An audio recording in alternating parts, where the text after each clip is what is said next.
మీ పిల్లలు ఫారెన్లో చదవాలనేది మీ కల?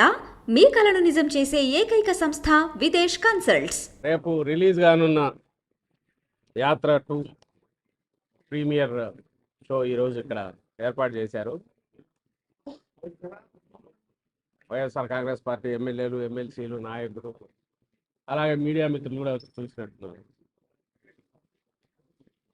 యాత్ర తొలిగా ముందు వచ్చిన సినిమా, దాని తర్వాత యాత్ర 2. ఈ సినిమా చూసినప్పుడు అంతా కాంటెంపరీ అంటే ఈ మధ్య మన కళ్ళ ముందు జరిగిన చరిత్రే కదా. రాజశేఖర రెడ్డి గారిది అంటే ఆయన 30 ఏళ్ల రాజకీయ అనుభవం, ఆ తర్వాత ముఖ్యమంత్రి అయిన తర్వాత ఆయన 5 ఏళ్ల పాలనలోనే కోట్లాది మందికి దగ్గర కావడం, అందువల్ల ఆయన నాయకుడిగా ఎట్లా ఎదిగాడు అని తెలుసుకోవడానికి అందులో ఒక తెలియని కథ కానీ జీవితం గురించి కానీ తెలుసుకోవచ్చని అనిపించింది. ఈ సినిమాలో వస్తున్న పార్ట్ అంతా మన కళ్ళ ముందు జరిగింది కదా అని చాలామంది మిత్రులు కూడా అడిగారు. మరి ఏం కొత్త ఏముంటుంది, మనకు తెలిసిన చరిత్రే కదా ఇది. కానీ వచ్చిన తర్వాత దాదాపు అందరూ భావోద్వేగానికి గురయ్యారు.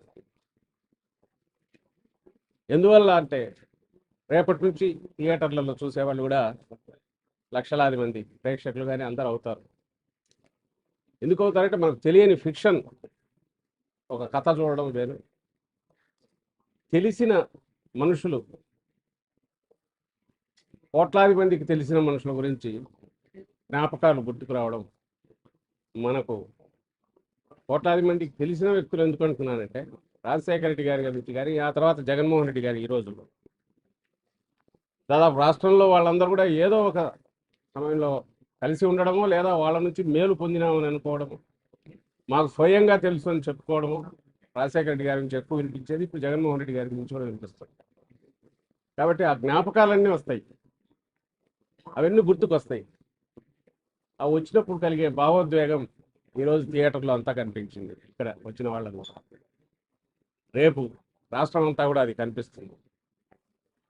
మనసున్న మనుషులు మన కళ్ళ ముందే దేవుళ్ళలాగా మారిపోవడము, లేదా శాశ్వతంగా గుర్తుండేంతగా చరిత్రలో నిలిచిపోయే రకంగా అందరి అభిమానాన్ని చూరగొనడము మన మధ్య ఉన్న వ్యక్తులు చేసినప్పుడు ఆదర్శప్రాయులు అవుతారు. అలాగే మనందరికీ వాళ్ళు పరిచయం ఉన్న వ్యక్తులుగా అనిపిస్తారు. దాని నుంచే మన జ్ఞాపకాలు వస్తాయి. అవన్నీ ఇలాంటి చిత్రాలు చూసినప్పుడు గుర్తుకొస్తాయి. ఇప్పుడు మనం కళ్ళ ముందు జరిగిందే అయినా మనకు తెలియని కొత్త కోణాలు చూపించింది, లేదా మనం ఇంతకుముందు మర్చిపోయినవన్నీ జ్ఞాపకాలు గుర్తుకు తీసుకొచ్చినాయి. అదంతా ఈరోజు ఈ సినిమాలో కనిపించింది. ప్రతి ఒక్కరూ దీన్ని చూశారు, చూడాలని కూడా కోరుకుంటున్నాం. ఎందుకంటే రాజకీయం అంటే కేవలం అదేదో ఎత్తులు పై ఎత్తులు కాదు. ప్రజల మన్ననలు పొందగలిగితేనే, ప్రజల్లో మమేకమైతేనే అది నిజమైన రాజకీయం అవుతుంది. అందుకు సార్థకత కూడా, జీవితానికి సార్థకత ఉంటుంది అని చూపే సినిమాలు ఇలాంటివి మరిన్ని రావాలి. ఇందులో ఆ సందేశం కూడా ఉంది. అందువల్ల ఇది మరింత ఇదిగా అందరూ చూడాలని కోరుకుంటున్నాం. Thank you.